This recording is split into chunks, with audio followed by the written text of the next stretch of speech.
दोस्तों, अगर सामान्य नागरिक की बात की जाए तो उनकी चिंता ये रहती है कि न्यायालय में कन्विक्शन का जो रेशियो है वो घटता चला जा रहा है, यानी कि लोगों को सजाएं बहुत कम हो रही हैं, वो छूट जा रहे हैं। इसमें दोष किसका आता है? न्यायालय और वकीलों का, खासकर वकीलों का। कि कहा जाता है कि वकील जो हैं वो अपराधी को भी छुड़ा देते हैं, जबकि इसमें असल गलती सिर्फ राज्य सरकार की, उनके कर्मचारियों की होती है, साफ साफ इन्वेस्टिगेशन ऑफिसर की होती है। अभी दोस्तों हाल ही में जो कोलकाता रेप कांड है उसमें भी ऑनरेबल सुप्रीम कोर्ट ने भी तल्ख टिप्पणी की है, और अभी जो सुनवाई हुई 22 तारीख को, उसमें भी जो सीबीआई ने अपना रिपोर्ट सौंपा उसमें यह कहा कि पुलिस द्वारा साइट प्लान से छेड़छाड़ किया गया है, घटना स्थल से छेड़छाड़ किया गया है। उसमें जो एफआईआर है वो देरी से लिखी गई है, उसमें तुरंत एक्शन ना लेकर के उन सारे सबूतों को मिटाने का प्रयास किया गया है वहां की पुलिस द्वारा। ऐसे ही सामान्य मामलों में भी होता है दोस्तों। आप ये समझिए, वकील किसी को नहीं बचाता है, उसके खिलाफ कोई सबूत नहीं होता है, इस बात को वकील जज साहब के सामने प्रेजेंट कर देता है, बस इतने उसका रोल होता है। होता क्या है, आपकी जब कोई घटना घटती है उसके बाद में आपकी प्रथम सूचना रिपोर्ट पंजीकृत होनी होती है। प्रथम सूचना रिपोर्ट राज्य सरकार के कर्मचारियों को पंजीकृत कराना है, उसकी जिम्मेदारी राज्य सरकार की है कि वो एफआईआर दर्ज करे। एफआईआर दर्ज करने में कई बार भ्रष्टाचार की वजह से या लापरवाही की वजह से लोग देरी करते हैं, जिससे कि आधे सबूत वहीं खत्म हो जाते हैं। इसके बाद में क्या होता है, उसके बाद में इन्वेस्टिगेशन का प्रोसेस है। इन्वेस्टिगेशन में क्या होता है, जो इन्वेस्टिगेटिंग ऑफिसर होता है वह या तो भ्रष्टाचार की वजह से, या फिर अपने निजी स्वार्थ की वजह से, या फिर लैक ऑफ नॉलेज की वजह से वो इन्वेस्टिगेशन प्रॉपर तरीके से नहीं कर पाता है और किसी भी तरह से निपटा कर पूरे मामले को न्यायालय में चार्जशीट प्रस्तुत कर देता है।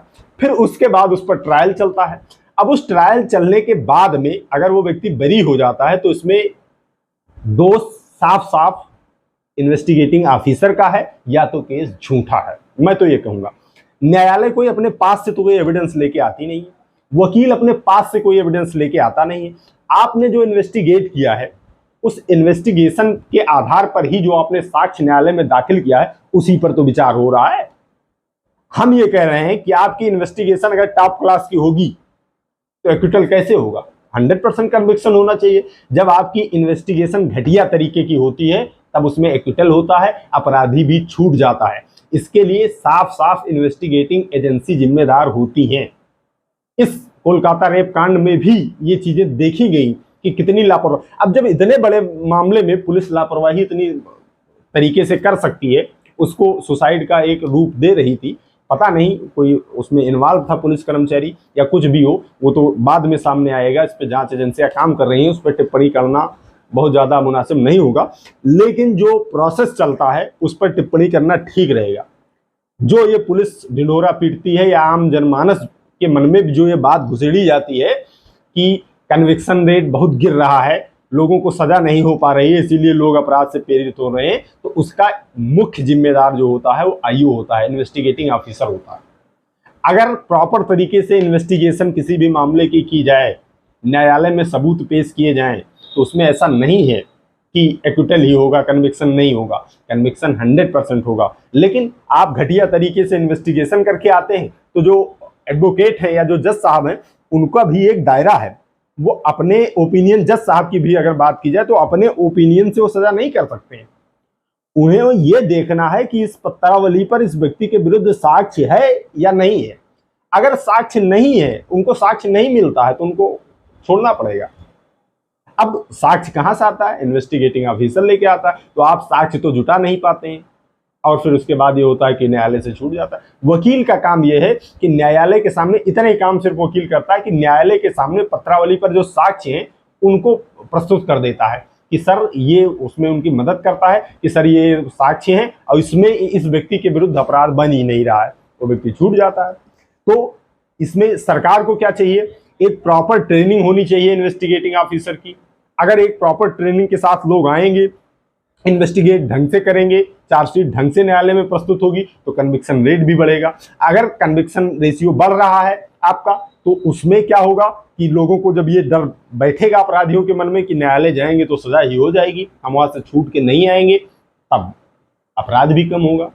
इसमें सरकारों को बहुत जिम्मेदारी पूर्वक काम करना चाहिए और हम ये उम्मीद करेंगे कि जिस तरह से कोलकाता की पुलिस ने इस रेप कांड में अपने सारे कृत्य दिखाए हैं, इस तरह से कभी भी किसी भी स्टेट की पुलिस ना करे, सारे मामलों को संवेदनशीलता से हैंडल करे, उसको गंभीरता से ले। बिना गंभीरता से लिए अगर आप किसी मामले को दूसरा एंगल देने का प्रयास करेंगे तो वो मामला वहीं खराब हो जाएगा। और ये कहावत सरासर सिद्ध होती है कि ये बता दिया जाता है वहाँ भी कि इन्वेस्टिगेटिंग ऑफिसर जो होता है वो खुद भी कहते हैं कि जब किसी भी व्यक्ति के ऊपर एफआईआर लिखा जाता है और वो व्यक्ति इन्वेस्टिगेटिंग ऑफिसर से संपर्क करता है तो कहता है कि मैं इस मुकदमे में प्राण हूं, मैं जो करूंगा वही होगा, आप परेशान मत होइए, आप मुझसे इन्फ्लुएंस रहिए। लेकिन वो करते क्या है, प्राण तो हैं लेकिन प्राण ही निकाल लेते हैं मुकदमे की। एकदम घटिया तरीके से इन्वेस्टिगेशन करके चार्जशीट प्रस्तुत कर देते हैं। उसका रिजल्ट ये होता है कि उसको व्यक्ति को सजा नहीं हो पाती है और कई बार अपराधी भी बचकर निकल जाते हैं। तो दोस्तों, आज का उद्देश्य ये था कि आपको बताया जाए कि ट्रायल के प्रोसेस में इन्वेस्टिगेटिंग ऑफिसर की कितनी जिम्मेदारी होती है, साथ में जो रेप कांड में लापरवाहियां पुलिस द्वारा की गई हैं उस पर भी कुछ टिप्पणियां करनी थी। तो आज की इस वीडियो में इतना ही। मिलते हैं अगली प्रॉब्लम सॉल्विंग वीडियो में। तब तक आप सभी लोग अपने स्वास्थ्य का ख्याल रखिए, कानून की जानकारी, अपने अधिकारों की जानकारी इस चैनल के माध्यम से लेते रहिए, मामलों से बच के रहिए। I love you all. जय हिंद, जय भारत।